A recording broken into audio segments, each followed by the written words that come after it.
Over the course of the season in the Champions League, Sergio Ramos really emerged as Real Madrid's on-field leader.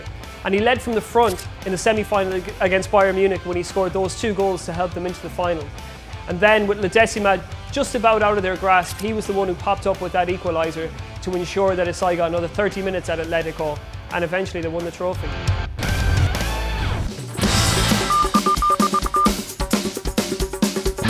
Vidal can legitimately be described as the beating heart of this hugely successful Juventus side, and he's just led them to a 3rd Scudetto in a row.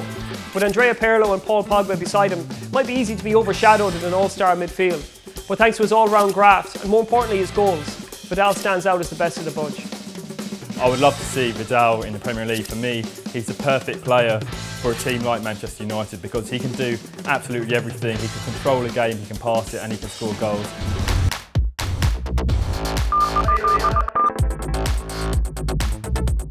Jose Mourinho wants him back at Chelsea, and you can see why on the basis of his performances over the last 3 seasons for Atletico Madrid, but certainly last season. He was, for me, just as important as Diego Costa in their title win. He only conceded 26 goals as Atletico Madrid claimed the La Liga crown ahead of Real Madrid and Barcelona. And in the Champions League as well, when Atletico went all the way to the final, he put in some spectacular individual displays. Albeit he's been there 3 years, but still a phenomenal achievement for a player on loan to reach as high as he has in the goal 50.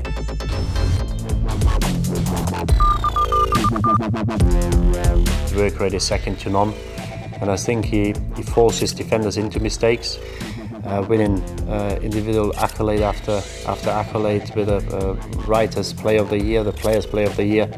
And he's been the standout player in the Premier League. He's improving every day. This lad is trying to make himself better every day in training, in everything he does. He wants to win. Yeah, I think he deserved to win all the accolades last year. He was the best player in the league, and I fully believe he deserves that. Unfortunately, you know, he has his demons, and he just can't control them. At the World Cup, you know, he turned into a vampire and bit Giorgio Chiellini, and you know, he's paid the price. But then once he commits a crime like he has on the pitch during the World Cup, then also he has to he deserves his punishment.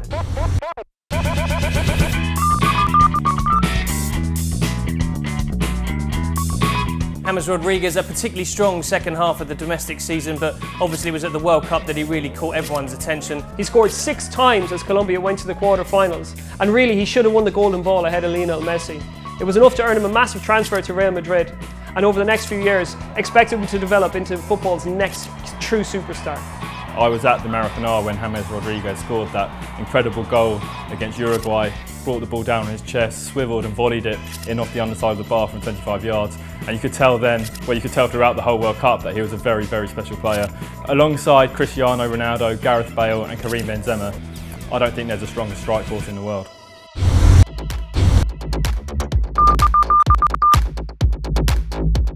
Thomas Muller had a tough time convincing Pep Guardiola that he was the man for the big occasion during Bayern's club season.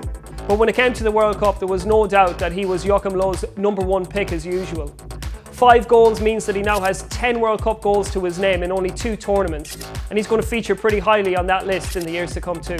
It's the old school German mentality. He's a leader on the pitch. He's not afraid to have his say, even if the players alongside him are that much more experienced and older. And obviously he comes up with the key goals at the key times in the key matches. Thomas Muller just loves the World Cup. For me, he was the best player of the tournament because he was the guy that drove the eventual winners all the way to the final. He scored 5 goals, he's taken his tally for the World Cup to 10 already, and he looks almost certain to overtake Miroslav Klose as the all-time leading goal scorer because he's got at least another 2 World Cups in him.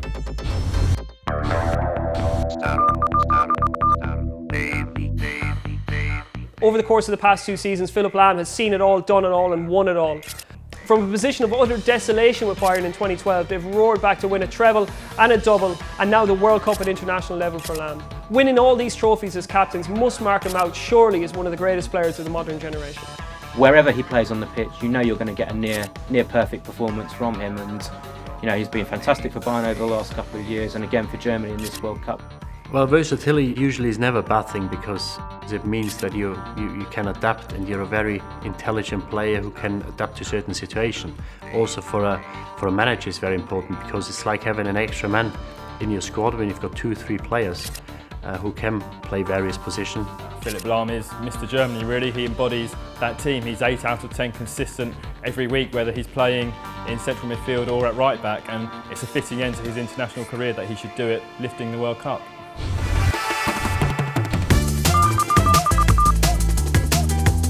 I knew he was good when he was training with us at Barcelona, but I never thought that he would become this great.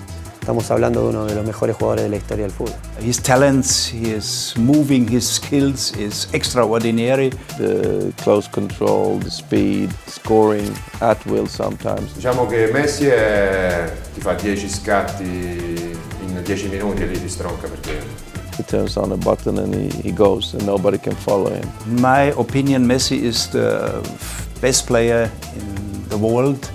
Quite simply, as one of the world's greatest ever players. Can he be considered the best? Probably not until he wins the World Cup by his own admission, but obviously, domestically, there are few to rival him.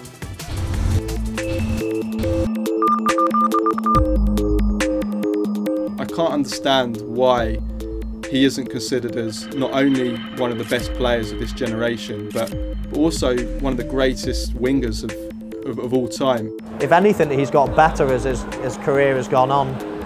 He's almost got faster as well, which is a strange thing because you look at players like Ryan Giggs. As a winger, he was best in his early years, and later on in his career he started moving inside when your speed goes a little bit.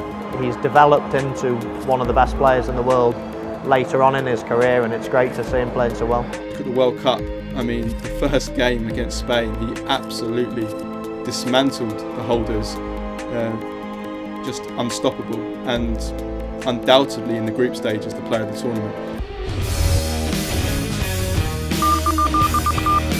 When I was at Manchester United, I think he was close to the Finnish article. I leave United on a high, but still improved. When you talk about complete players, Cristiano Ronaldo is probably that. He's fast, he scores goals. Going 30 goals to 60 now. Quick, strong. The speed, heading, he's a fantastic guy to shoot with both the free kicks, dribbling. He's got a left foot and a right foot, he's got skills. The most complete player I have ever coached in my life. Throughout his time at Real Madrid, he's improved every season. His goal scoring stats are off the charts. And finally then he led them to what he would see as his destiny, is winning the Champions League with Real Madrid in 2014.